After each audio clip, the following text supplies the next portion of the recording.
সারাদিন ভিক্ষা করে ফকির 2 কেজি চাল নিয়ে বাড়িতে আসে। কয় কেজি? তো এখন ফকিরের বইয়ের মন খুবই খারাপ। তো ফকির বলে আমি কত কষ্ট করে যার বাড়ি হর বাড়ি কুত্তার ধাবার খায়। কি কন এখনকার কুত্তা যে খারাপ আছে ভাই, খুবই সাবধান। গ্রামে গ্রামে যে কুত্তা আছে ফকিরের ব্যাগ যারা মারে কামড়, চাউল যাইছিল দুর্বল ব্যাগ ছিটে গেছে।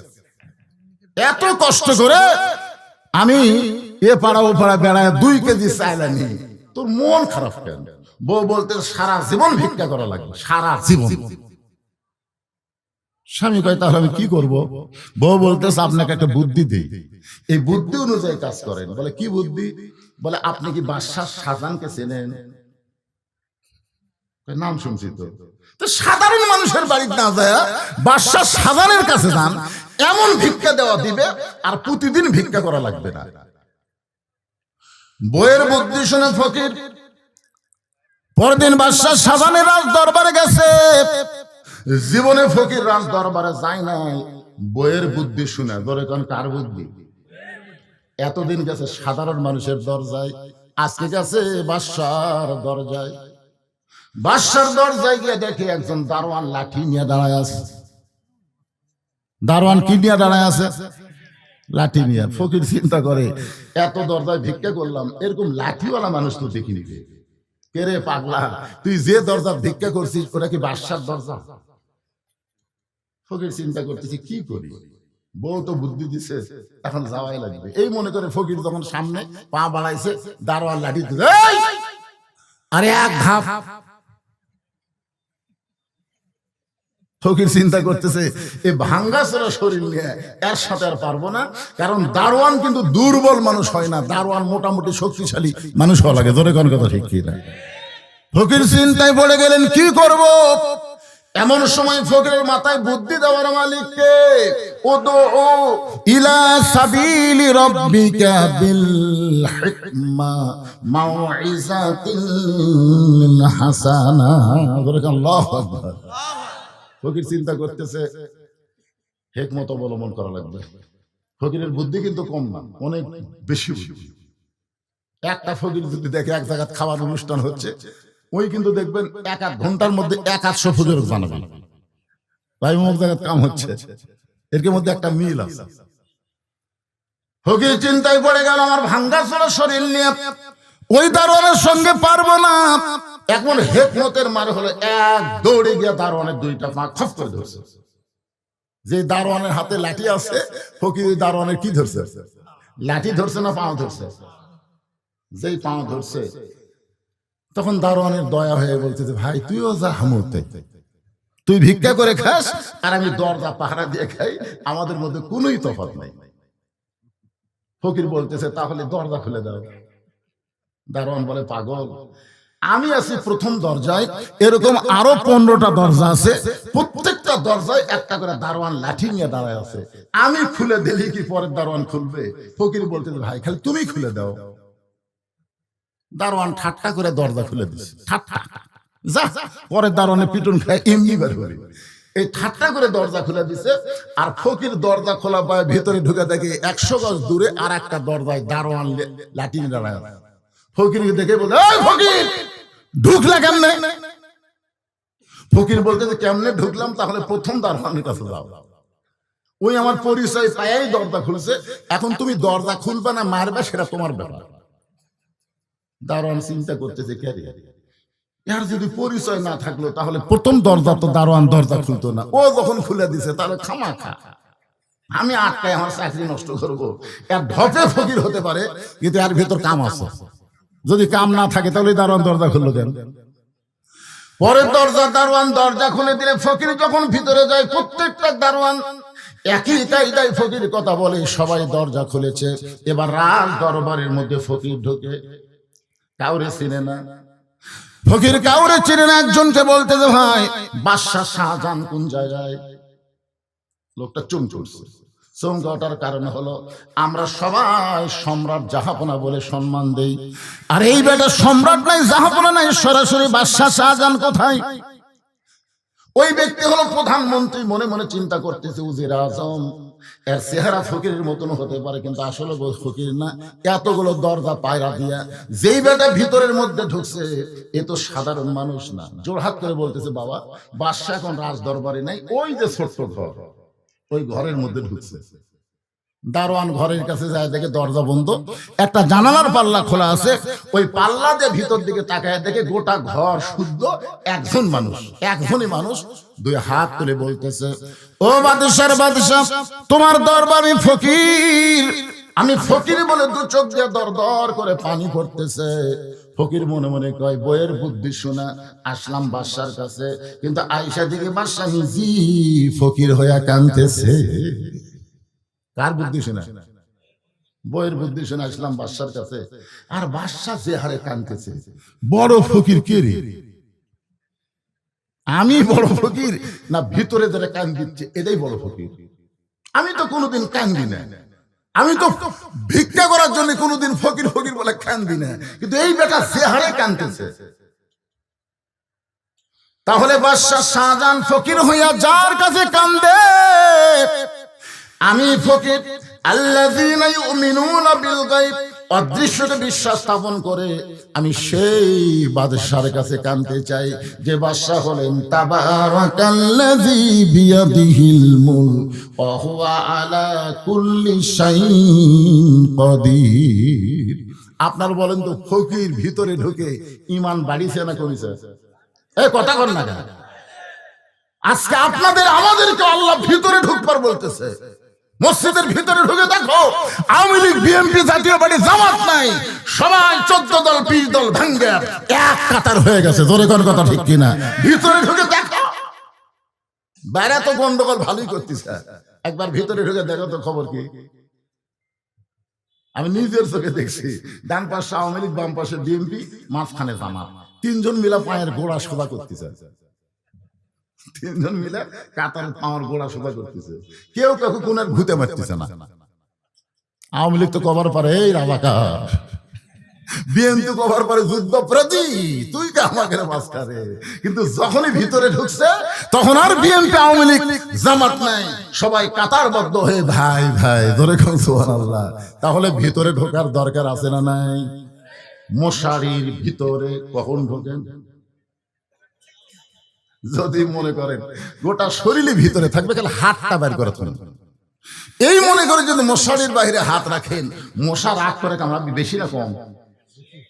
এই শীতের দিনে আপনি কম্বলের ভিতরে থাকেন না বাহিরে থাকেন? আদা আদি থাকেন না পুরাপুরি থাকেন? তার মানে বোঝা গেল ভিতরে যে শান্তি, বাহিরে সেই শান্তি নাই। আমরা বাহিরের শান্তি খুঁজতেছি, আসলে বাহিরের শান্তি পাওয়া যাবে না। শান্তি পাবার গেলে পুরাপুরি ইসলামের মধ্যে ঢোকা লাগবে। ধরে কোন ঠিক কি না? ফকির আসল বাদশার খবর কথা, আসল বাদশা।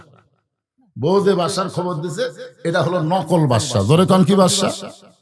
আসল বাদশার খবর নিয়ে ফকির যখন বের হয়ে যাচ্ছে, যাওয়ার সময় প্রথম দরজার দারোয়ান বলতেছে, বাবাজি আপনি কি বাদশার সাথে দেখা পাচ্ছেন? আপনি যে ঢুকলেন এমন কায়দা করে, হেকমত করে, আপনি কি বাদশার সাথে দেখা পাচ্ছেন? ফকির বলে, এই দারোয়ানের বাচ্চা দারোয়ান, খালি দরজা পাহারা দিয়ে খাস, ভিতরের খবর জানিস? দারোয়ান চমকে উঠছে, কি রে? ফকিরের মশান বাড়িছে না কমিছে? ঈমান বাড়িছে না কমিছে? ঈমান বাড়ার কারণে বলতেছে, দারোয়ানের বাচ্চা খালি দরজা পাহারা দিয়ে খাস, ভিতরের খবর জানিস? তোরা তাকে বাদশা বাদশা বলে পূজা করতেছিস, আমি নিজের চোখে দেখে আসলাম। ফকির হয়ে কাঁদতেছে। আপনার বলেন তো, নিজের চোখে দেখলে ঈমান বাড়ে না কমে? নিজের চোখে যদি দেখবার চান, তাহলে শুধু বক্তার ওয়াজ শুনলে হবে না, আল্লাহর কোরআনকে হাতে নিয়ে নিজের চোখে দেখা লাগবে। দেখছেন কোনদিন? কে দেখছেন? আমি নিজের চোখে দেখে আসলাম। গোটা পৃথিবীর রাজত্ব কর্তৃত্ব মালিকানা কার হাতে? তো নিজের চোখে দেখে আসা আমি কি বলতে পারি যে আওয়ামী লীগ ক্ষমতায় ছিল, আবার সামনে বিএনপি ক্ষমতাতে আসতেছে? এ কথা কি আমি বলতে পারি? আওয়ামী লীগ ক্ষমতায় ছিল, বিএনপি ক্ষমতায় আসতেছে, এটা কোনো ইমানদারের কথা না। ইমানদারের কথা হলো, কেউ কখন ক্ষমতায় থাকে না, সবসময় যিনি ক্ষমতায় তিনি আমার আল্লাহ। ধরে কোন কথা ঠিক কিনা কথা বলেন? আল্লাহ কাউকে ক্ষমতা দেয়, দিয়ে ধরে না কিন্তু ধরলে আল্লাহ দেয়। দেখি তো 5 বছর দিলাম, তুই কি করিস। যেরকম আল্লাহ ফেরানোর ক্ষমতা দিছিল, ফেরানোর কোন ক্ষমতা আছে? কোন ক্ষমতা আছে? ওই ক্ষমতা পায়া এক সময় বলে আমি কে, মানে ক্ষমতা আল্লাহ দিছে, এখন ক্ষমতা পায় নিজেকে নিজে চিনবার পারতেছে না, আমি কে। এমন সময় ফেরাউনের প্রধানমন্ত্রী বলতেছে আপনি আপনাকে চিনবার পারতেছেন না, আপনি একদিন গোরস্থানের দারোয়ান ছিলেন। প্রধানমন্ত্রীর নাম হলো হামান, প্রধানমন্ত্রীর নাম কি? হামান। মানে এরা দুইজনই গোরস্থানের দারোয়ান ছিল। আপনি আপনাকে চিনতেছেন না, আপনি গোরস্থানের দারোয়ান ছিলেন। ফেরাউন বলতেছে অতীতের কথা খবরদার বলবি না, আমি অতীতের কথা মনে ভুলে গেছি, ভবিষ্যতের চিন্তা আমার নাই, বর্তমানে আমি কে। আপনি মানুষ, আপনার অতীতের কথা মনে রাখতে হবে, ভবিষ্যতের চিন্তা করা লাগবে, তাহলে বর্তমান আপনি ফেরাউন হবেন না। ক্ষমতার মালিক আল্লাহকে বিশ্বাস করবেন। জোরে কোন কথা ঠিক না? ক্ষমতার মালিক কে? সবাই স্বীকার করে না, ঠেলা করে স্বীকার করে। আপনার বলেন তো, পৃথিবীর সমস্ত চিকিৎসা যখন শেষ হয়ে যায়, যখন ডাক্তাররা বলে কোনো গ্যারান্টি নেই, তখন সবাই বলে হুজুর দোয়া করবেন, হুজুর দোয়া ছাড়া। আপনার বাড়ি হলো মাছ বাড়িতে, আপনি গেছেন বগুড়াতে, কাজ করতে করতে রাত হয়ে গেছে বেশি, তখন একটা সিএনজি বলতে ভাই খুব যদি বেশি পারি আমি বাগবাড়ি পর্যন্ত নিয়ে যাবো, তারপরে আমি পারবো না। আপনি যাবেন, আপনি বাধ্য হয়ে চিন্তা করতেছেন কি করা যায়, যাওয়া যাবে। আপনি বাগবাড়ি পর্যন্ত আসে আপনি বলতেছেন ভ্যান, অটো ভ্যান নাই, বুটবুটি নাই, কেবারে মাছ বাড়ির কেউ আসো নাই। আপনি খুবই খোঁজাখুঁজি করে দেখলেন কেউ নাই। যখন দেখতেছেন কেউ নাই, তখন আপনি বলতেছেন যার কেউ নাই তার আল্লাহ আছে। আপনার বলেন তো এই কথা কখন করছেন, আগে না শেষে? তো হুজুরের দোয়া আপনারা কখন চাচ্ছেন? কখন চাচ্ছে? সমস্ত ডাক্তার দেখা শেষ, এখন কয় হুজুর দোয়া করেন। বিশ্বাস করেন, দেশ নেত্রীর জন্য যেভাবে গোটা বাংলার মানুষ দোয়া করতেছে, ইনশাআল্লাহ তিনি আবার সুস্থ হয়ে ফিরে আসবে। জোরে কোন কথা ঠিক না? তাও তো সাসের। এখন চারিদিকে তাকা দেখে ভ্যান নাই, ভুটভুটি নাই, কোনো লোকজনও নেই। তখন বলতেছে আল্লাহ, যার কেউ নাই তার আল্লাহ আছে। ওই এখন পায়ে হাঁটা মাছ বাড়ির দিকে রওনা দিচ্ছে। রাত তো অনেক হয়ে গেছে, 11টা 12টা বাজে গেছে। অন্ধকার মধ্যে একটু সরসরি শব্দ, ওকে জোরে জিকির করবার কেউ কথা, কিন্তু জোরে জোরে করতেছে কেন? মানে ওই ভয়টা ওর ভিতর থেকে বের করার জন্য আল্লাহর জিকির করতেছে। জিকির করতে করতে বাড়ির দরজা দেখতে পারে, বুঝছেন? এখন বাড়ির দরজা দেখতে পায়া সকিনার মা, ওর মেয়ের নাম হলো সকিনা, বউকে ডাকতে সকিনার মা দরজা খোলো। বউ দৌড়ে এসে যেই দরজা খুলছে, বাড়ির মধ্যে পাও দিয়ে বলে বাঁচলাম রে, বাঁচলাম রে। বউকে কি হয়েছিল? যে বিপদের মধ্যে আসছিলাম। আল্লাহ কয় পাগল, তুই বিপদের মধ্যে ছিলি না, এতক্ষণ তোর সঙ্গে আমি ছিলাম, তোর সঙ্গে কেউ ছিল না, আমি আল্লাহ ছিলাম। কিন্তু যেই বাড়ি পালে আর বউ পালি, আর তুই আমার ভুলে গেলি। বাড়ি আর বউ পায়া আর আল্লাহর কথা খেয়াল আছে? এইটা কে দাঁড়ালো রে? কোন দাঁড়ালেনি চলবে না, লাস্টে সেই খাওয়া হবে। এখন আয়াতটা মনোযোগ দিয়ে শোনেন, আল্লাহ বলতেছেন ইয়া আইয়ুহাল ইনসান মা গাররাকা বিরাব্বিকাল কারীম। মানুষ কিসের মায়ে পড়ে, কিসের ধোকায় পড়ে তোমাদের আপন আল্লাহকে তোমরা ভুলে গেলে। প্রথম দরজার দারোয়ান এরকম হুমকি পাচ্ছে, ধরে কোন কি পাচ্ছে? হুমকি পায় ডাকে, এই দারোয়ান রে, খামাখা দরজা পাহারা দিয়ে লাভ নাই, ভিতরে আসো। সমস্ত দারোয়ান বলতেছে কেন? বলে এমন এক মৌলবাদী ঢুকছে, আমাদেরকে ধোকা দিয়ে এক মৌলবাদী রাজ দরবারে ঢুকছে, এখন বলে বাদশা নাই, ফকির হয়ে গেছে। সমস্ত দারোয়ান একত্র হয়ে কেউ ফকিরকে কিল মারে, কেউ ঘুষি মারে। ফকির চিল্লে বলে যতই মার মারিস না কেন, নিজের চোখে দেখা জিনিস মিথ্যা বলা যাবে না। নিজের চোখে যারা আল্লাহর কোরআন দেখবে তারা দরকার হলে জীবন দিবে, ফাঁসির মঞ্চে যাবে, কিন্তু বাতিলের সঙ্গে কোনোদিন আপোষ করবে না। জোরে বলেন কথা ঠিক। ফকির নিজের চোখে দেখছে, ওর ইমান বাড়িছে না কমেছে? দারোয়ানেরা সমানে মারতেছে, কয় মারা শেষ করে দে, মার, জীবন দিব কিন্তু ইমান দিব না। নিজের চোখে দেখছি রে, তোরা দেখ বাদশা বাদশা বলে পূজা করে আমাকে মারতেছিস, সে ফকির হয়ে কাঁদতেছে। ইতিমধ্যে বাদশাহ শাহজাহানের আসর নামাজ শেষ, মোনাজাত শেষ করে বার হয়ে বলতেছে, এ দারোয়ানেরা কারে মারতেছ, কি জন্য মারতেছ? বলে যাহাবো না, আমরা খালি মারতেছি, আপনি শুনলে তো মারাই ফেলবেন। বাদশাহ শাহজাহান বলে কি হয়েছে? বলে আপনি নাকি ফকির হয়ে গেছেন। এই বেটা বলতেছে আপনি নাকি আর বাদশা নাই, আপনি ফকির হয়ে গেছেন। বাদশাহ শাহজাহান দৌড়ে এসে ফকিরের টুটি চাইবা ধরে বলতেছে, এই মিয়া, তুই জানিস না আমি বাদশাহ শাহজাহান? ফকির মুচকি মুচকি হাসে আর বলে, এটাই তো জানতাম, এটাই তো এতদিন পর্যন্ত জানতাম। বাদশাহ শাহজাহান বলে, জানতাম কি রে? জানতাম হলো অতীতকাল। বলে জানি, জানি কোন? ফকির কয় না, এটাই জানতাম আপনি বাদশাহ, এটাই জানতাম। বইয়ের বুদ্ধি শুনে, বইয়ের বুদ্ধি কি কোন? বইয়ের বুদ্ধি শোনার দরকার আছে না? এ কথা কন না কেন? মায়েরা খালি কান ফেলে আছে। মা, আজকে আপনাকে যে একটা ওয়াজ হবে, ফাটাফাটি ওয়াজ। বইয়ের বুদ্ধি শুনে আমি বাদশাহ শাহজাহানের দরবারে, কিন্তু নিজের চোখে দেখলাম আপনার মতো একজন মানুষ, আপনি কে জানি না, তবে আপনার মতোই একজন মানুষ ওই মসজিদের মধ্যে দুই হাত তুলে কাঁদতেছেন আর বলতেছেন, ও বাদশাহ বাদশাহ, আমি ফকির, আমি ফকির। বাদশাহ শাহজাহানের দুইটা হাত থর থর করে কাঁপতেছে। দারোয়ান গুলো বলে, জাহামনা ফকির কি কইল? এইটা শোনার পরে আপনার হাত কেন কাঁপতেছে? বাদশাহ শাহজাহান বলে, ফকির যা বলেছে সত্য বলেছে। তাহলে আসল বাদশা কে? আরো জোরে, জোরসে বলো। এরপরে আর কোন সন্দেহ আছে? অহু আলা কুল্লি শাইইন কদির, সমস্ত ক্ষমতার মালিক কে?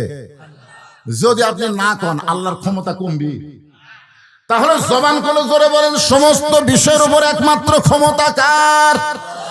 এরপর আল্লাহ বললেন, খলাকাল মাউতা ওয়াল হায়াতা, মৃত্যু এবং হায়াতকে আমি আল্লাহ সৃষ্টি করেছি, লিয়াবলুয়াকুম, তোমাদেরকে পরীক্ষা করার জন্য। আমাদের সকলের সামনে পরীক্ষা আছে না নাই? কিসের পরীক্ষা?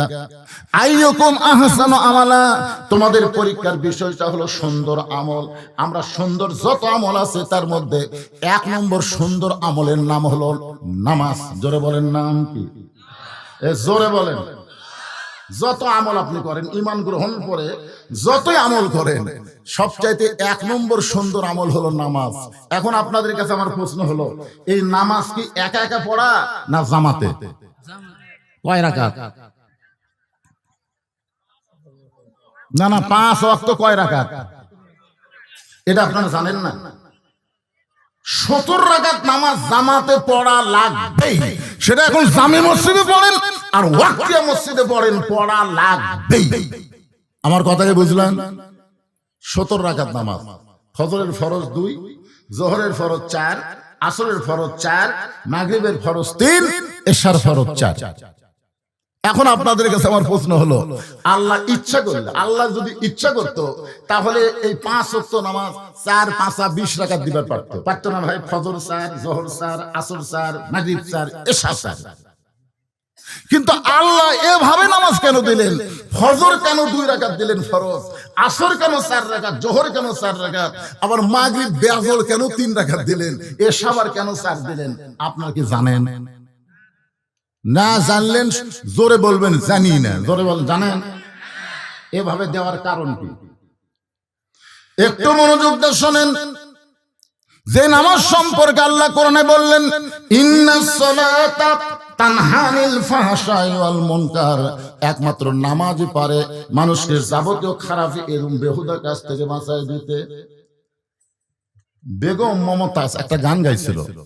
মমতাজের সব গান কিন্তু খারাপ না, ওই গানটা আমার খুবই পছন্দ। আমি কি গাবো?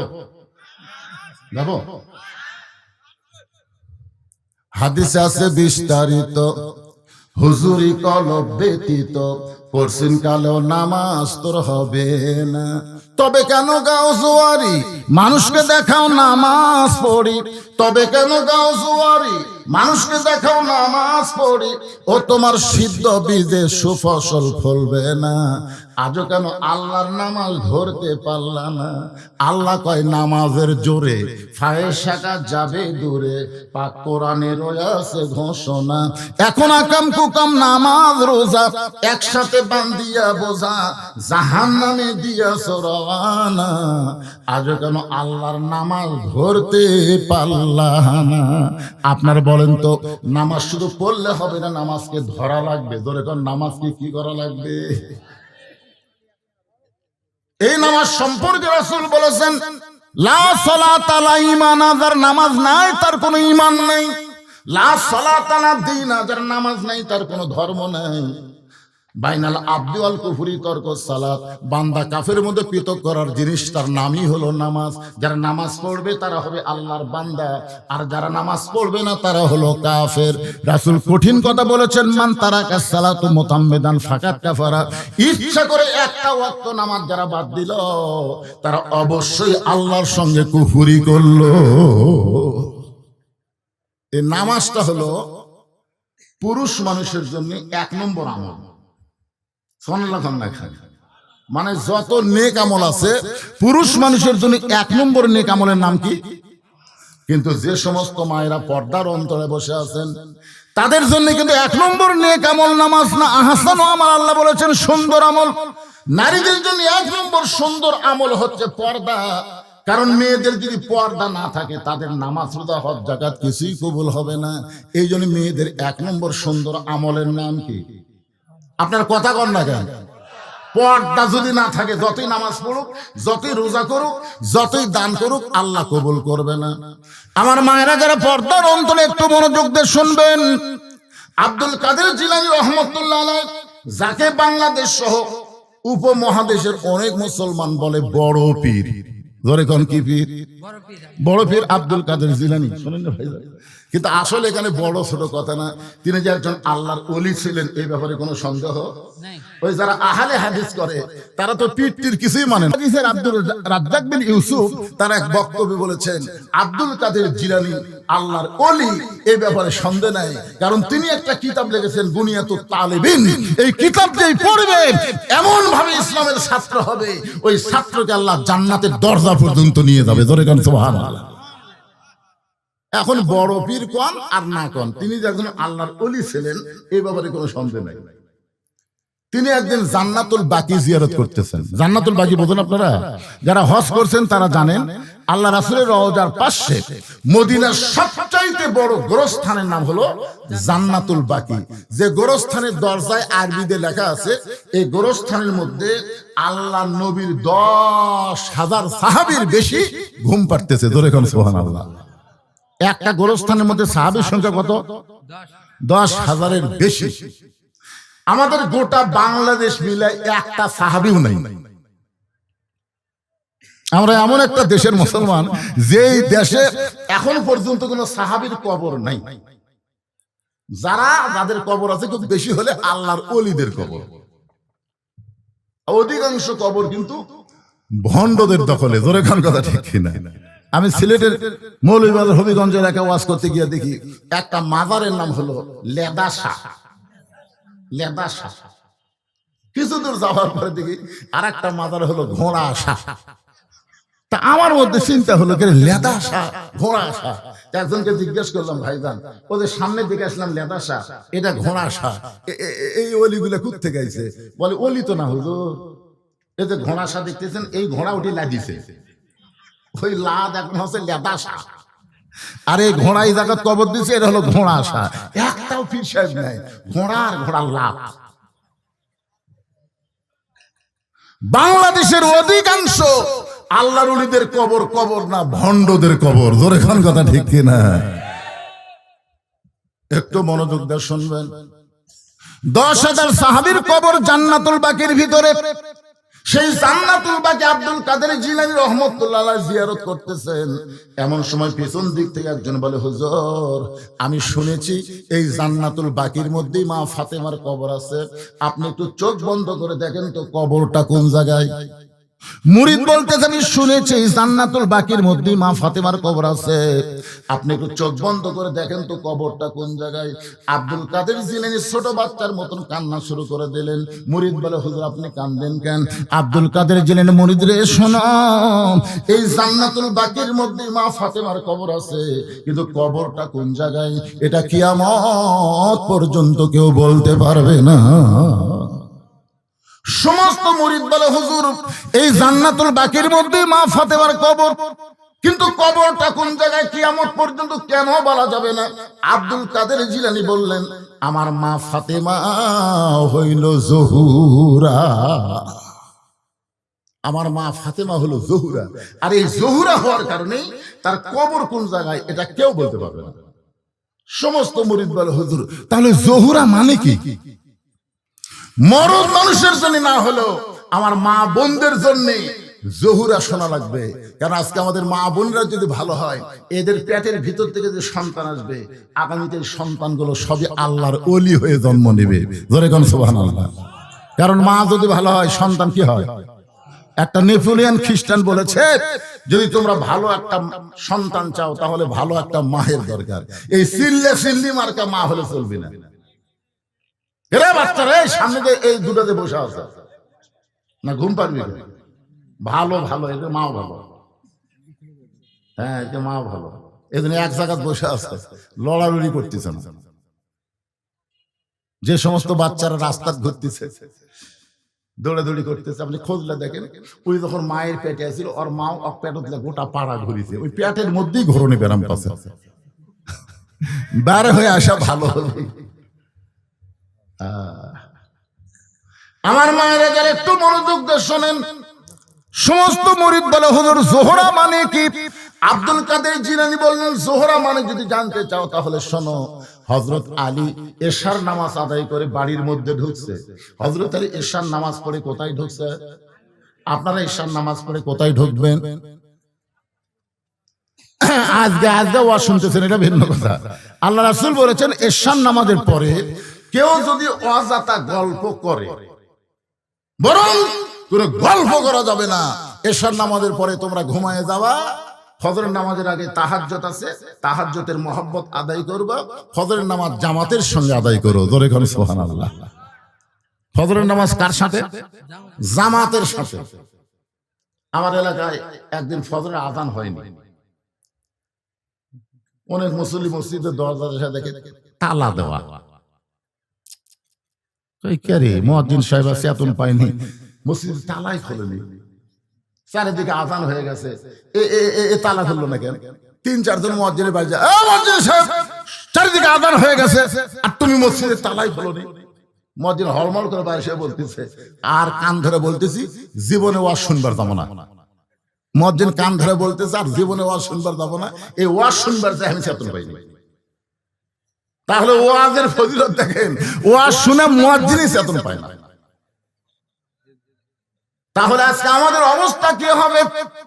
এই জন্য আজকে আমরা নিয়ত করব, ওয়াজ শুনবো, ঘুমও পারবো, আবার ফজরের নামাজ জামাতের সঙ্গে আদায় করব। কি নিয়মে ঘুম পারলে, কি নিয়মে ওয়াজ শুনলে, কিভাবে ফজরের নামাজ জামাতে পড়া যায়, আল্লাহর কোরআন থেকে এই তালিমটা আমি আপনাদের দিব। নেবেন না ভাইজান? হযরত আলী এশার নামাজ পড়ে ঘরের মধ্যে ঢুইকা দেখে ফাতেমা সুন্দরী সাইদা গুইজা বসে আছে, হাসান হোসেনকে সুন্দর করে সাজায় দিছে, ঘরটাও ফাতেমা সুন্দর করে সাজায় রাখছে। এখন বলেন তো, পুরুষ মানুষ বাহির থেকে ঘরের মধ্যে এসে সবকিছু যখন সুন্দর দেখতে পায়, ওই পুরুষের মধ্যে একটা জান্নাতি শান্তি আল্লাহ তৈরি করে দেয়। সুবহানাল্লাহ কোন না কেন?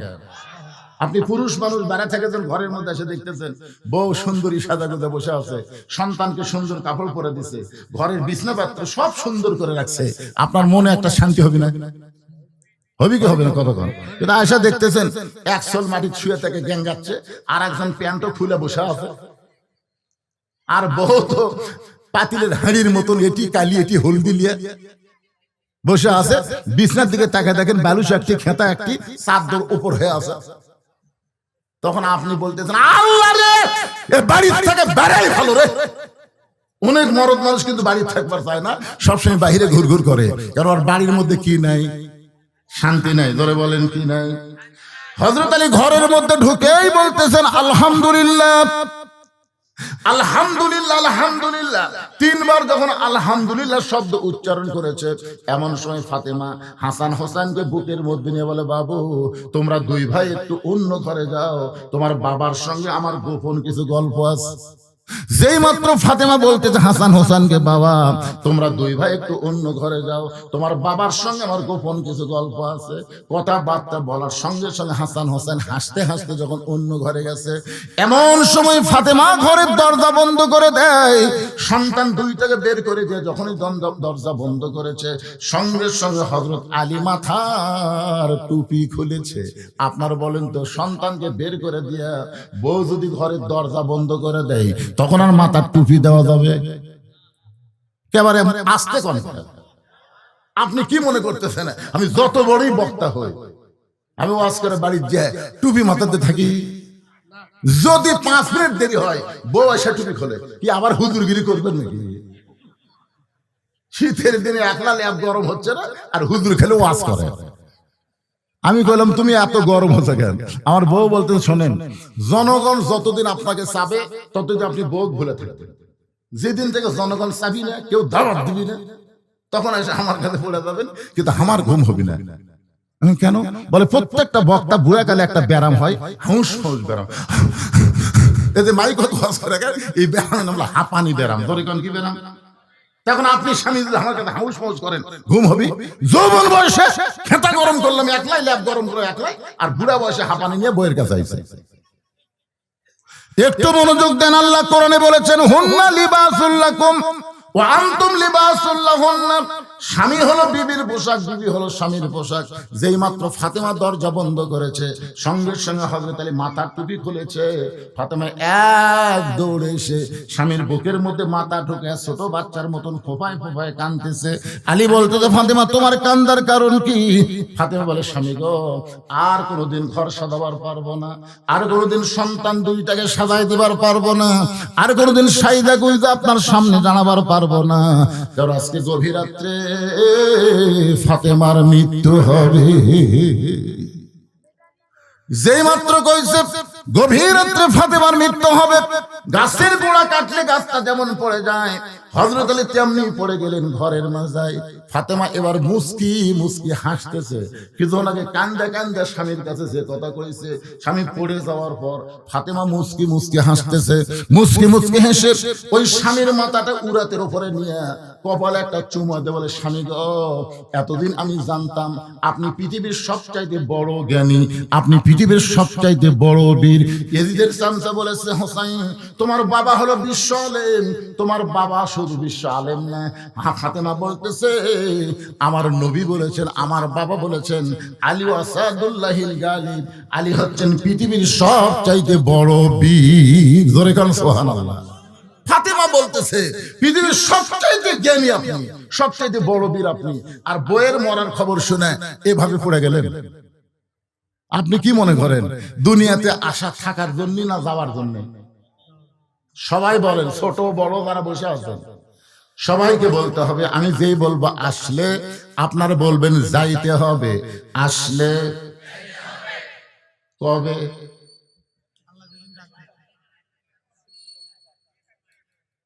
কিন্তু আল্লাহ শর্ত দিছে, মরার আগে মুসলমান হওয়া লাগবে বাজান। যখন তখন গেলে হবে না, মুসলমান হয়ে মরতে হবে। ফাতেমার স্বামীর এমন করে আপনি কাঁদবেন না, কারণ আসলে যাইতে হবে। ওগো স্বামী, আমি চলে যাওয়ার পর আমার 3টা চাওয়া আপনাকে পুরা করা লাগবে। আমি চলে যাওয়ার পর আমার 3টা চাওয়া পুরা করা লাগবে। হযরত আলী ছোট বাচ্চার মতন কান্দে, বলে, ফাতেমা রে, দুনিয়ার জীবনে অত্যন্ত গরিব ছিলাম বলে তোমার একটা চাহিদাও আমি পুরা করবার পারিনি। আপনারা বলেন তো, হযরত আলী দুনিয়াতে ধনী ছিল না গরিব ছিল? কেমন গরিব! আলীর জীবনী পড়ে দেখেন এত গরিব ছিল। ফাতেমা হযরত আলীর বউ হওয়ার পরে জাতা ঘুরাইতে ঘুরাইতে হাতের মধ্যে ফসকা পড়ে ওই হাতের চামড়া উঠে রক্ত পর্যন্ত বের হয়েছে। এত অভাবী ছিল হযরত আলী। সে আলী কান্দের বলে, ফাতেমা দুনিয়ার জীবনে কিছুই দিবার পারলাম না, মরার পরে তুমি কি চাইবা ফাতেমা? ফাতেমা বলে, স্বামী গো, আমার তিনটা চাওয়া। এক নম্বর চাওয়া হলো রাতের অন্ধকারে আমার মৃত্যু হবে, এই রাতের অন্ধকারই আমাকে দাফন করা লাগবে, কারণ আমি পর্দাকে এত ভালোবাসি, সব সময় আল্লাহর কাছে দোয়া করেছি, আল্লাহ ফাতেমার মৃত্যুটা যেন গভীর রাতে হয়। আল্লাহ তাআলা আমার দোয়া কবুল করেছে, আমার রাতের অন্ধকারে পর্দায় মৃত্যু হবে, কিন্তু আমি মরে যাওয়ার পর এই তিনটা চাওয়া আপনাকে পুরা করা লাগবে। রাতের অন্ধকারই আমাকে দাফন করবেন, দিনের আলোতে যদি কবর দেন তাহলে আমার পর্দার খেলাফ হয়ে যাবে। ওগো স্বামী, আমার 2 নম্বর চাওয়া হলো আমার কোন জানাজার ব্যবস্থা করবেন। মেয়ে মানুষের জানাজা এখানে মাইকিং করে করার কোনো দরকার নেই। ফাতেমা বলতেছে, যিনি নারীদের নেত্রী হবেন জান্নাতে, তিনি বলতেছেন আমার জানাজার কোনো ব্যবস্থার দরকার নাই। আলী বলতেছেন, ফাতেমা তুমি নবীর কলিজার টুকরা, তোমার মৃত্যুর খবর শুনলে হাজার হাজার মানুষ তোমার জানাজায় দোয়া করবে, তুমি কি এই দোয়া চাও না? ফাতেমা বলতে, স্বামী গো, লক্ষ লক্ষ মানুষ যদি দোয়া করে ফাতেমা ভালো, আর আপনি যদি বলেন আমার ফাতেমা ভালো না, ওই লক্ষ মানুষের দোয়া দেয়া ফাতেমার এক তিল পরিমাণ লাভ হবে না। আর দুনিয়ার তামাম মানুষ যদি বলে ফাতেমা খারাপ, আর আপনি যদি বলেন ফাতেমা ভালো, এই স্বামীর সার্টিফিকেটে আল্লাহ ফাতেমার জন্য 8টা জান্নাতের দরজা খুলে দিল। এখন আপনারা বলেন বউ ভালো হওয়া লাগবে কার কাছে? আমার কথাকে আপনারা বুঝতে পারতেছেন? তাহলে বউ ভালো হওয়া লাগবে কার কাছে?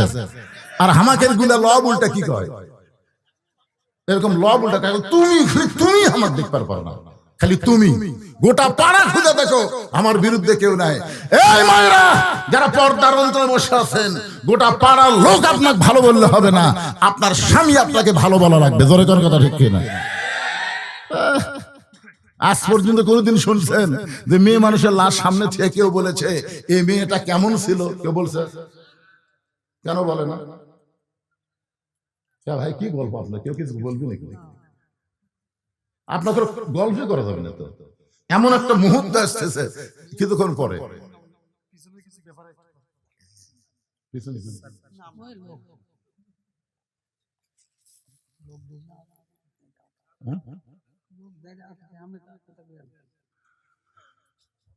আসলে একে তো বদরশীদ বক্তা এই এলাকা খুব কম আসছে, ঠিক না বলেন? এই বছর তো আশাই হয় না,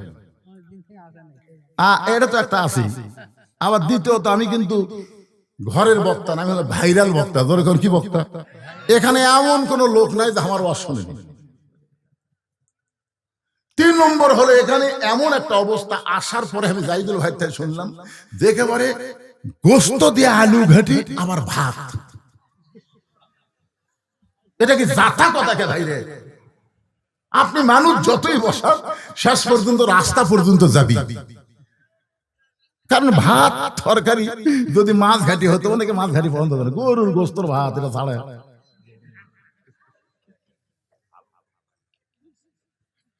আরো লোক বলে পারল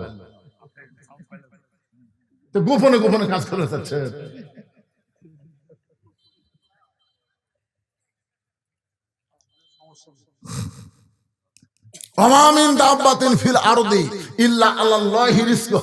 পৃথিবীতে এমন কোন বিচরণশীল প্রাণী নাই যার রিজিকের ব্যবস্থা আল্লাহ করে নাই।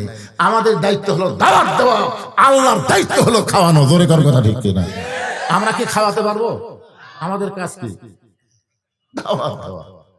ইনশাআল্লাহ কোনো টেনশন নাই, বরকত দেওয়ার মালিককে। আরো জোরে জোরসে বলো।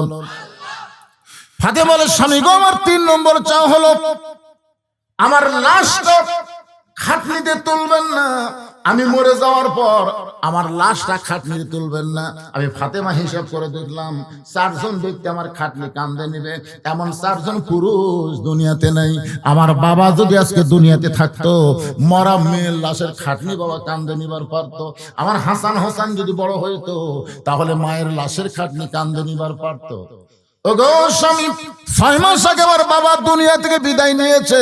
আমার হাসান হোসেন এত ছোট, এরা তো মায়ের লাশের খাটনি কান্দে নিবার পারবে না। আপনি শুধু আমার লাশটা কান্দে করে নিয়ে ওই জান্নাতুল বাকির পূর্ব কোণায় সবুজ রঙের একটা বাতি জ্বলবে, ওই বাতি বরাবর আমাকে দাফন করবেন। যদি আমার কবর খুঁড়তে আপনার কষ্ট হয়, তাহলে আপনার একান্ত বন্ধু যদি কেউ থাকে দুনিয়ায়, তার একটু বলে দিবেন ফাতেমার কবরটা যেন গোপনে খনন করে দেয়। হযরত আলী গভীর রাত্রে পাগলের মতন দৌড়াইতে দৌড়াইতে আলীর বন্ধুর নাম হলো আবু যর গিফারি। গভীর রাতে আবু যর গিফারের জানলার কাছে ছোট বাচ্চা যেমন ফোঁপায় ফোঁপায় কান্দে জেদ করে, এমন করে হযরত আলী কাঁদতেছে। আবু যর গিফারি চমকে গেল, এই গভীর রাতে আমার জানলা এমন করে কে কান্দে, কে এমন করে কাঁদতেছে। বের হয়ে দেখে আসাদুল্লাহিল গালিব হযরত আলী কাঁদতেছে। আবু যর গিফার বলে, আলী ভাই, জীবনে বহু যুদ্ধ তোমার সঙ্গে করলাম, কোন যুদ্ধে তোমাকে পরাজিত হয়ে কাঁদতে দেখি নাই, কিন্তু আজকে তোমার জীবনে এমন কি যুদ্ধ শুরু হয়েছে যে এই যুদ্ধ আমার জানলা এমন করে কাঁদতেছো? আলী বলতেছে, আবু যর, ওই জান্নাতুল বাকির পূর্ব কোণায় একটা কবর কর। আবু যর বলতেছে, আলী রে, এখন পর্যন্ত দুনিয়ার কেউ মৃত্যুবরণ করে নাই, তাহলে কবর কেন খনন করতে হবে? আলী, দিনের বেলা কি কবর খনন করা যাবে না? এই রাতের বেলা কেন কবর খনন করতে হবে? আলী বলতেছে, আবু যর, একজন পর্দানিশী এই গভীর রাত্রে দুনিয়া থেকে বিদায় নেবে, তার ওয়াজ শর্ত হলো এই রাতের বেলায় তাকে দাফন করা লাগবে। যা যা কবর কর। আবু যর গিফার বলে, আলী ভাই, সেই পর্দানিশী কে গো? তার নাম কি তোমার মুখস্থ নাই? আলী বলতেছে, আমার হাসান হোসাইন আজকে গভীর রাত্রে মা হারাবে। আবু যর গিফারি বলতেছেন, 6 মাস আগে নবী দুনিয়া থেকে বিদায় নেওয়ার পরে তোমার 2টা সন্তানের চোখের পানি এখন পর্যন্ত শুকাই নাই। যত সাহাবী পায় প্রত্যেকটা সাহাবীর সামনে জিজ্ঞাসা করে, আমার নানা কোথায় গেল? আমার নানাকে আমরা 2টা ভাই খুঁজে পাই না। 6টা মাস হলে হাসান হোসেন নানার জন্য কান্দে। আজকে গভীর রাত্রে যদি মা মারা যায়, তোমার সন্তান 2টাকে কেমনে সামাল দেবে? আলী বলতে, আবু যর, পরের চিন্তা পরে কর, যায় একটা কবর কর। হযরত আবু যর গিফারি কোদাল নিয়ে জান্নাতুল বাকির পূর্ব কোণায় গিয়ে দেখে সবুজ রঙের একটা বাতি জ্বলতেছে, যেই বাতির কোনো তার নাই, যেই বাতির কোনো সুইচ নাই, বিনা তারে বিনা সুইচ আমার আল্লাহ তাআলা অটোমেটিক জ্বলায়া দিছে। লিল্লাহে তাকবীর। অনেক সময় আমার কাছে গল্প করে, হুজুর, কবরে কোনো জানলা নাই, দরজা নাই, কবরে কোনো বালিশ নাই, খেতা নাই, এই কবরে কেমনে থাকবো? আরে পাগল, কবরের পাশেও দুনিয়া থেকে জোগাড় করে যদি যাওয়ার পারেন, আপনার কবর কবর থাকবে না, আপনার কবর জান্নাতের বাগান হয়ে যাবে। জোরে কোনো কথা ঠিক না? এই জন্যই তো কবি তার গজলের মধ্যে বলতেছেন, কিন্তু যেদিন ডাক পড়িবে কবর মাঝে যাইতে, জোগাড় কিছু করছো বন্ধু তার মাঝে বিছাইতে। কিন্তু যেদিন ডাক পড়িবে, কিন্তু যেদিন, সেটা কোন দিন? তাহলে যে কোনো সময় যদি ডাক পড়ে, তাহলে কবরের জন্য আপনারা কি জোগাড় করছেন? খলিফা হারুনের দরবারে একটা পাগল মাঝে মধ্যে আসতো। পাগলের নাম হলো বাহরুল পাগল। ধরে কোন কি পাগল? কখনো কান্দে, কখনো হাসে। উজির নাজির মন্ত্রীরা বিরক্ত হয়ে খলিফা হারুনকে বললেন, যাবো না, এই পাগল যেন রাজ দরবারে না আসতে পারে, এমন একটা ব্যবস্থা করেন, এই পাগল ছাগল রাজ দরবারে। খলিফা হারুন চিন্তা করলেন কি করা যায়। তিনি বাহলুলকে কাছে ডেকে বললেন, বাহলুল ভাই, আমাকে একটা কাজ করে দেওয়া লাগবে, আপনি পারবেন? বাহলুল চিন্তা করে, পাগলক যাই ভাই কছে, কি কাজ? যাবো না। বলে, আমার একটা লাঠি আছে, এই লাঠিটা আপনার দিয়ে দিলাম, শর্ত হলো আপনার চাইতে বোকা যদি কেউ থাকে তাকে লাঠিটা দিয়ে দিবেন। বাহলুল পাগল লাঠি নিয়ে চলে গেছে। খলিফা হারুন বললেন, শোনো, এই পাগল আর দরবারে আসবে না। উজির নাজির মন্ত্রী বললেন, কেন স্যার? বলে, এই জন্য আসবে না, ওর সাথে বোকা মানুষও খুঁজে পাবি না, লাঠি দাও, কামও শেষ হলো। আর কাম না শেষ হলে আসে? আসলেই তাই, কয়েক বছর বাহলুল পাগল আর রাজ দরবারে আসেনি। ওর চাইতে বোকা মানুষ খুঁজাও পায়নি, ওর হাতে লাঠি আছে। কিন্তু খলিফা হারুন যখন দুর্বল হয়ে বিশ্রাম পড়ে গেছে, এমন সময় বাহলুল পাগল লাঠি নিয়ে হাজির। খলিফা হারুন বলে, কে রে বাহলুল, লাঠি যে এখনো তোর হাতে আছে? লাঠি দেওয়ার মানুষ আজকে হয়তো পাওয়া যাবে। খলিফা হারুন চমকে বলতেছে এই ঘরের মধ্যে তুমি আর আমি ছাড়া তো কেউ নাই, তাই লাঠি কেমনে কাকে দিবে? বলে যাবো না। আপনাকে একটা প্রশ্ন করি, মনে করেন আপনি যে শহরে বসবাস করতেছেন শহরের নাম কি? খলিফা হারুন বললেন বাগদাদ শহর। বাহলুল পাগল বলেন বাগদাদ শহর থেকে মক্কা শহরে আপনি যদি 10 দিনের সফরে যান আপনি কিভাবে যাবেন? খলিফা হারুন বলতেছে পাগল, বাগদাদ হলো আমার সিনা, মক্কা হলো আমার অসিনা, তাহলে সিনা শহর থেকে অসিনা শহরে গেলে মাল সামানা জোগাড় করি আমাকে যাওয়া লাগবে, কারণ ওখানে যায় যেন আমার বিপদ না হয়। বাহলুল পাগল বলে যাবো না। শোনেন, দুনিয়ার একটা শহর থেকে আর একটা শহরে 10 দিনের সফরে গেলে মাল সামানা জোগাড় করে আপনি রওনা দিবেন, তাহলে দুনিয়ার জগৎ থেকে আখিরাতের জগতে কবরের ঈর্ষাসন দিয়ে আপনাকে যাওয়া হবে, যে কবরের মধ্যে 50,000 বছর আপনাকে থাকা লাগবে, সে কবরের পাথেয় হিসাবে কতটুকু আপনি জোগাড় করছেন? খলিফা হারুনের চোখ দিয়ে দরদর করে পানি পড়তেছে। বাহলুল পাগল বলে যাবো না। খবর কি? বলে ওই কবরের জন্য আমি তেমন কিছু জোগাড় করতে পারি নাই। বাহলুল পাগল বলে তাহলে আপনার লাঠি আপনি নেন, এই দুনিয়াতে আসার পরে মৃত্যু সামনে আছে এইটা জানার পরে কবরের পাথেও যারা জোগাড় করে না তারা হলো সব চাইতে বড় বোকা। এই দুনিয়াতে আসার পরে মৃত্যু আমাদের সামনে আছে না নাই? এই কথা কোন আছে না নাই? তাহলে মৃত্যু সামনে থাকলে কবরের পাথেও জোগাড় করার দরকার আছে না নাই? আজকে কবরের পাথে হবে এই ওয়াক্তিয়া মসজিদকে আল্লাহর রাস্তে প্রাণ খুলে কলিজা থেকে দান করা। এত কথা বলার পিছনে কারণ হলো কি জানেন? দান বাক্স যখন আমার সামনে দিয়ে যায় তখন আমার মন বলতেছে দান বাক্স যখন আসলো কি দিব? চোখ বন্ধ করে দিকে আমার পকেটে 500 টাকার একটা লোট আছে, 200 টাকার একটা লোট আছে, 100 টাকার একটা লোট আছে, কিন্তু 10 টাকা নাই। 500 আছে, 200 আছে, 100 আছে, 10 টাকা নেই। এমন জোরে ঠেলা মারছে 3 জন পার হয়ে গেছে। ওরা 3 জন খুশি হয়ে বলতেছে জাকিরে তোর হাতত জোর আছে রে, তোর হাতত জোর। কান্দের ফেরেশতা বলতেছে আল্লাহ এর কান্দ থাকবো না। আল্লাহ বলে কি জন্য থাকবি না? বলে পকেট ভরা টাকা থুয়ে 10 টাকা খুলছে নাই তাই তোমার বাক্স ঠেলা মারলো। এই তো মানুষ না, নামাজ পড়ে কি করবি? আল্লাহ বলে ফেরেশতা তোরা সাক্ষী থাক যে দান বাক্স ঠেলা মারছে ওই দান বাক্স ঠেলা মারেনি, ওর জীবন থেকে জান্নাতও ঠেলা মারছে। আজকে আপনাদের কাছে ব্যাগ যদি যায়, রুমাল যদি যায়, কারা কারা ঠেলা মারবেন? পকেটের টাকা থুয়ে কারা কারা ঠেলা মারবেন? হাত তোলেন তো দিকে। একটাও নাই। তার মানে ঠেলা কেউ মারবেন না, পারো তো পক্ষে আপনারা দিবেন। কারা কারা দিবেন? ওয়াক্তিয়া মসজিদকে মহব্বত করে 2 হাত তোলে তো আল্লাহকে দেখান তো দেখি। যারা দিবেন হাত তোলেন তো ভাই, টান টান করে তোলেন তো। ক্যামেরা আপনারা তোলেন নাকি? এই সবাই তোলেন, এই টান টান করে তোলেন। লিল্লাহি তাকবীর। হাত নাওয়া। আবু যর গিফারি কুদাল নিয়ে ওই জান্নাতুল বাকির পূর্ব কোণায় গিয়ে দেখে সবুজ রঙের একটা বাতি জ্বলতেছে, যেই বাতির কোনো আলো নাই, যেই বাতির কোনো তার নাই, যেই বাতির কোনো সুইচ নাই, বিনা তারে বিনা সুইচে আমার আল্লাহ করে বলেন কে অটোমেটিক জ্বলাই দিছে। আবু যর গিফারি লক্ষ্য করে দেখে ওই আলোর নিচে গোলাকার হয়ে আলো পড়ে নাই, 4 কোণা কবরের মতন আলো পড়েছে। ওই আলোর মধ্যে কোদাল দিয়ে কবর খুঁড়তেছেন। কবর খুঁড়তে খুঁড়তে এক সময় আবু যর গিফারি আবেগে মুখ ফসকে বলে ফেলেছে কবর তুই কি জানিস রে কবর আজকে গভীর রাতে কবর খোঁড়ার কারণ কি?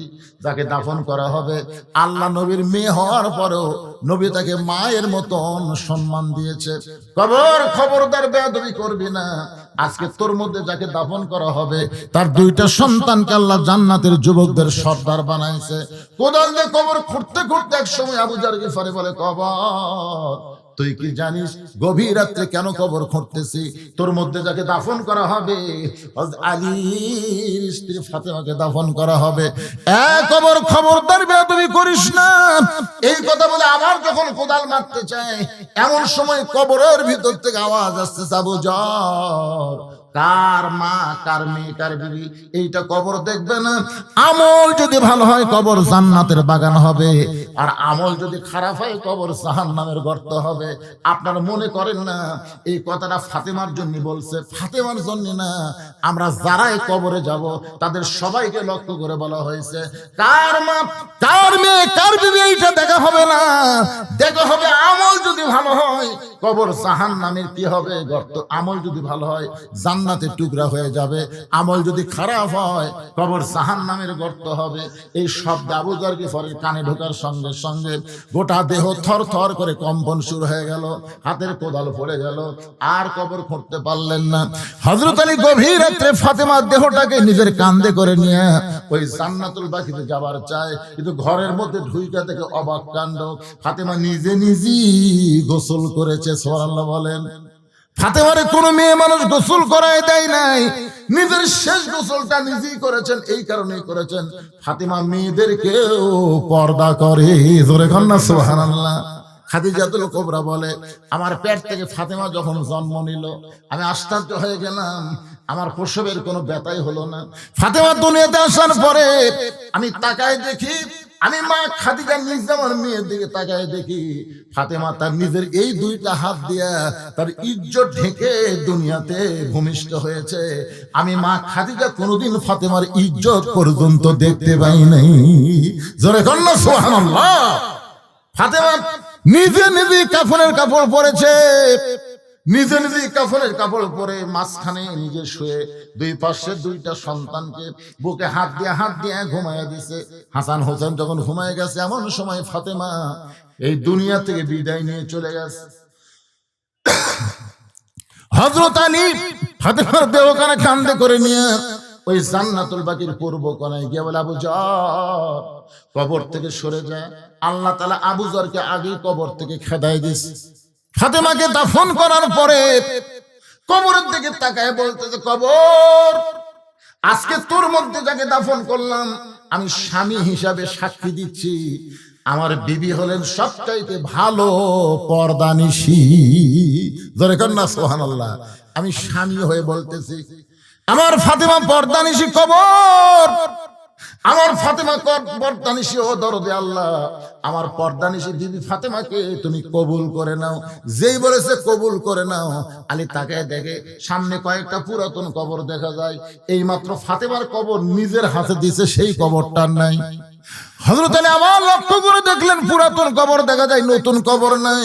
গোটা জান্নাতুল বাকি দৌড়ায় আর কান্দের বলে, ফাতেমার কবর, ফাতেমার কবর। কে যেন বলতে চালি রে, ফাতেমা পর্দানিশী। আমি আল্লাহ জহুরা ডিগ্রি দিয়া ফাতেমার কবরটাকে কিয়ামত পর্যন্ত পর্দা করে দিয়েছি। আমার মায়েরা যারা পর্দার অন্তরে বসে বসে শুনতেছেন, ওই ফাতেমার সঙ্গে যদি জান্নাতে যাবার চান, আমি মেয়েদেরকে বলতেছি ফাতেমার সিগনেচার ছাড়া একটা মেয়েও জান্নাতে যাওয়ার পারবে না, কারণ ফাতেমা হলো জান্নাতি নারীদের নেত্রী।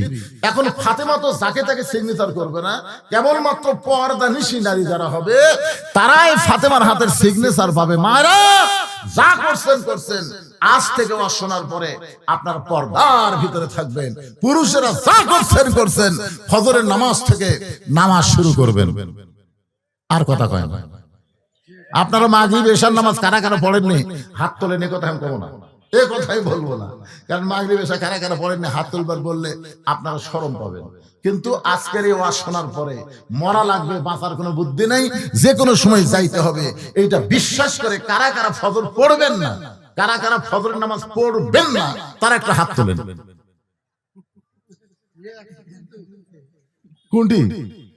ওটা ভুল করে ইচ্ছা করে কেউ তুলবে না। তাহলে কি বুঝতেছেন? আজকের মসজিদের উন্নয়ন কল্পে মাহফিল, ফজরের সবাই যদি নামাজ পড়ে, মাহফিল কমিটি ধন্য হয়ে গেছে। এত টাকা খরচ করার পরেও তারা লস হয়নি, কারণ আজকের মাহফিলের কারণে যদি সবাই ফজরের নামাজ আদায় করে, ইনশাআল্লাহ আল্লাহ যদি দেয় দুনিয়ার কেউ আটকাবার পারবে না। ধরে কোন কথা ঠিক কথা বলেন ভাইজান, কোনো টেনশন নাই। এত আকিয়া মসজিদ, বড় বড় মসজিদ মানুষের গোপন দানে হচ্ছে। অনেক বড় বড় মসজিদ কিন্তু এরকম ব্যাগের মধ্যে ভিক্ষা করে না, গোপন দানে অনেক বড় মসজিদ হচ্ছে। আল্লাহ তাআলা এই গ্রামের মসজিদকে কিয়ামত পর্যন্ত কবুল করুক। যার নামে মসজিদ আফতাব, আফতাব বিয়ে, ওনার নাম আফতাব, দেখছেন ওনাকে আপনি? আচ্ছা, ওনার নামে আল্লাহর ঘর, আল্লাহ ঘরের ওসিলায় ওনাকেও জান্নাতি কবুল করেন, ওনার পরিবারের সবাইকে কবুল করেন। সকলে বলে আল্লাহুম্মা আমিন, জোরে বলে আল্লাহুম্মা আমিন। একজন 250, আরেকজন 200 টাকা দান করছে, বাপ মার জন্য দোয়া চাই, আল্লাহ বাপ মার জন্য দোয়া কবুল করুন। সকলে বলে আমিন। ইস্তিগফার ওয়া আস্তাগফিরুল্লাহ রাব্বি মিন কুল্লি জামবি ওয়া তুবু ইলাইহি, আস্তাগফিরুল্লাহ রাব্বি মিন কুল্লি জামবি ওয়া তুবু ইলাইহি, লা হাওলা ওয়া লা কুওয়াতা ইল্লা বিল্লাহিল আলিয়্যিল আযীম। আল্লাহুম্মা সাল্লি আলা মুহাম্মদ, আল্লাহুম্মা বারিক আলা মুহাম্মদ। আমির ঘুমকে বাদ দিয়ে ল্যাপটসকের মহব্বত কলিজা থেকে বের করে এই জান্নাতের বাগানে বসে বসে কোরআন হাদিস আলোচনা শোনার শেষে আমি গুনাহগারের সঙ্গে রহমতের দরজায় ফকির হয়ে দোকানে হাত তুলেছে। মেহেরবানি করে আজকের মাহফিল আমাদের সকলের হেদায়েতের জন্য, নাজাতের জন্য, জান্নাতের জন্য কবুল করো। এই মাহফিলের শুরু থেকে শেষ পর্যন্ত যত আলোচনা হয়েছে আল্লাহ, এর মধ্যে যদি ত্রুটি হয়, ভুল হয়, মাফ করে দিও। এর যা হাদিয়া মঞ্জুর করো, সোনার মদিনায় নবী পাকের রওজা মুবারকে আল্লাহ কবুল করে নিও। তামাম আম্বিয়া কিরাম, আসহাবে কেরাম, তাবিঈন কেরাম, তাবা তাবিঈন কেরাম, তামাম পৃথিবীর মাটির নিচে যত মুমিন মুমিনা আছে আল্লাহ সকলের আরওয়াহ আর হাদিয়া কবুল করো। আমরা যারা হাত তুলেছি, আমাদের জনম দুখনি মা যাদের কবরে গেছে, আমাদের দরদের বাবা আজকে যাদের কবরে রয়েছে আল্লাহ মেহেরবানি করে মা বাবার কবরকে জান্নাতের টুকরা কবুল করো। আমাদের দাদা দাদি, নানা নানি, আত্মীয় স্বজন, আমাদের আপনজন যারা কবরে গেছে আল্লাহ কবরবাসীদের মাফ করে দাও আল্লাহ। এই মাঝবাড়ি মন্ডল পাড়া তোমার বান্দা বান্দিরা কত কষ্ট করে মেহনত করে এত সুন্দর একটা আয়োজন করেছে আল্লাহ। তোমার কোরআনের খাতিরে আজকের মাহফিলকে ওসিলা করে মাঝবাড়ি মন্ডল পাড়ার উপরে রহমত বরকতের দরজা খুলে দাও। যে ওয়াক্তিয়া মসজিদকে কেন্দ্র করে আজকের এই মাহফিল, এই মসজিদের মহব্বতে নগদে বাকিতে দান করেছে যারা, মসজিদকে কেন্দ্র করে তাদের সকলকেই মাফ করে দাও আল্লাহ। আমাদের মধ্যে আমি সহ যারা অসুস্থ অবস্থায় আছি সবাইকে সুস্থতার নিয়ামত দান করে দাও। বিশেষ করে দেশ নেত্রী বেগম খালেদা জিয়া, পরপর 3 বারের প্রধানমন্ত্রী, মাবুদ গোটা বাংলাদেশের সমস্ত মানুষ তার জন্য দোয়া করতেছে, আমরাও আজকে দোয়া করি আল্লাহ তাকে শাফাআতে কুল্লিয়া দান করে পরিপূর্ণ সুস্থ হয়ে আবার আমাদের কাছে কবুল করে নাও আল্লাহ। তরুণ একটা যুবক ওসমান হাদি আততায়ীর গুলিতে আজকে সে কঠিন বিপদের মধ্যে আছে আল্লাহ, হত অবস্থায় আছে, অসুস্থ অবস্থায় আছে। আমরা তার জন্য দোয়া করি আল্লাহ তাকে তুমি পুরোপুরি সুস্থ করে আমাদের দিকে ফিরাইয়া দাও মাবুদ। কে কোন নিয়ত করে হাত তুলেছে সকলের নেক নিয়ত নেক আশাকে তুমি কবুল করো। আজকের মাহফিলের সম্মানিত সভাপতিকে আল্লাহ তুমি কবুল করো, সভাপতি সহ সভাপতিদের কবুল করো, প্রধান অতিথিকে কবুল করো আল্লাহ। আজকের মাহফিলের বরেণ্য অতিথিদের কবুল করো, প্রধান পৃষ্ঠপোষককে কবুল করো, প্রধান মেহমানকে কবুল করো মাবুদ। বিশেষ অতিথিদের কবুল করো, খাস করে মসজিদ কমিটিকে কবুল করো যার নামে তোমার ঘর আফতাব সাহেব কবরের বাসিন্দা হয়ে গেছে আল্লাহ। তার কবরকে তার পুরো পরিবারের উপরে রহমত আর বরকতের দরজা খুলে দাও আল্লাহ। কে কোন নিয়ত করে হাত তুলেছে আল্লাহ সকলের নেক নিয়তের কাছে কবুল করো। প্রবাসীদের জন্য আমরা প্রাণ খুলে দোয়া করি, যারা অনেক টাকা দান করছে আজকের মাহফিলে দেশে থাকলে শামিল হতো, দূরে থেকে আজকে তারা চোখের পানি বের করে কাঁদতেছে। আর আমাদের জন্য এই মাহফিলের জন্য কত কি তারা করতেছে আল্লাহ। যেখানেই থাক ভালো রেখো, কামায়ে বরকত দিও, বিপদ আপদ মুসিবত থেকে আল্লাহ প্রবাসীদের তুমি খাস করে হেফাজত করো। প্রতি বছর তারা বেশি বেশি যেন এমন দান করতে পারে, এমন ইমানি শক্তি আল্লাহ দান করে দাও। যে বাচ্চাটা টার্গেট লাইন মারতেছে আসলে বাচ্চাটারে আল্লাহ তুমি ভালো করে দাও আল্লাহ। কারণ এর জন্মের সমস্যা হওয়ার কারণেই আলেমদের চোখে টার্গেট লাইট মারতেছে। আল্লাহ আমরা দোয়া করি, আল্লাহ এই বাচ্চাটা যেভাবেই দুনিয়াতে আসুক তাকে তুমি পুরোপুরি ভালো করে দাও। আল্লাহ আমাদের বাচ্চাগুলো নষ্টের পথে চলে যাচ্ছে, আল্লাহ এই বাচ্চাগুলোকে আমরা নষ্ট হতে দিতে চাই না। আল্লাহ এই বাচ্চাগুলোকে তুমি ভালো করে দাও। আল্লাহ ছোট ছোট বাচ্চারা বোঝে না, না বুঝে আজকে অনেক অকাম কুকাম করে। আল্লাহ এই বাচ্চাগুলোকে ভালো করো। আর বাপ মার জন্য আমরা দোয়া করি, আগামীতে যে বাচ্চাগুলো দুনিয়াতে আসবে বাপ মা যেন ভালো হয় এবং তাদের মাধ্যমে সন্তানগুলো ভালো সন্তান যেন আমরা পাই। আল্লাহ তুমি কবুল করো।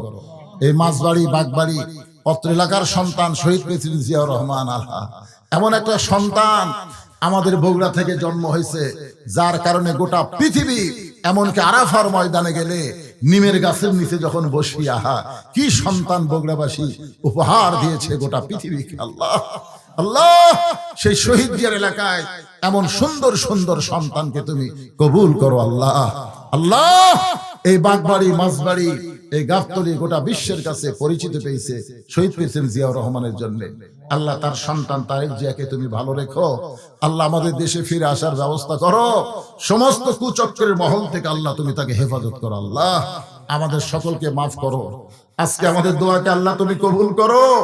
যেদিন আমাদের মৃত্যু হবে দিনটা যেন জুমার দিন হয়, মাসটা যেন রমজান মাস হয়, ইমানের সাথে ইজ্জতের সাথে এই দুনিয়া থেকে বিদায় নেওয়ার কালে আমাদের জবানে জারি করে দিও লা ইলাহা ইল্লাল্লাহু মুহাম্মাদুর রাসূলুল্লাহ সাল্লাল্লাহু আলাইহি সাল্লাম। আসসালামু আলাইকুম ওয়া রাহমাতুল্লাহি ওয়া বারাকাতুহু।